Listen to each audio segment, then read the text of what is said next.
నేను కూడా కడపకు కొంత సంబంధించుకునే నేను కడప అల్లుడిని. కమలాపురం మా అత్తగారు సింహాద్రిపురంలో చదువుకున్నాను.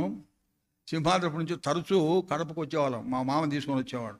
అప్పుడు బెరాక వాటర్ ట్యాంక్ ఉంది పక్కన, మీకు కొంతమంది తెలిసి ఉంటుంది. బెరాక పక్కన ఒక సిస్టరు ఆ మందిరం ఇచ్చేసింది మనం కూడుకోవడానికి. అప్పుడు టైటస్ గారు నడిపేవారు. We were very much blessed whenever we came.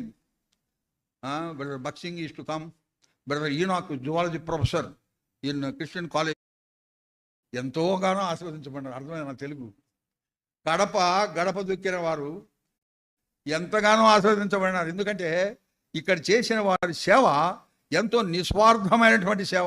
వారి కొరకు, వారి ఫ్యామిలీస్ కొరకు, వాళ్ళ వృద్ధిలోకి రావడానికి కొరకు చేయలే, బలి అర్పించాడు. ఇక్కడ మీరు సాక్ష్యాలు విన్నారు. ఎంతో కాలం ఎట్లా నడిచి వచ్చినారంట వాళ్ళు.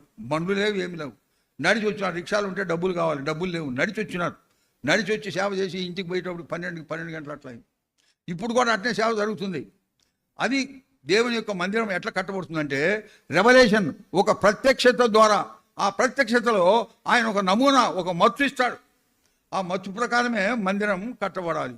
ఎప్పుడైతే మందిరం, ఈ గుడారం ఇశ్రాయేలీలు కట్టినారో అప్పుడు దేవుని యొక్క మహిమ ఆ మందిరంలో నిండిపోయింది.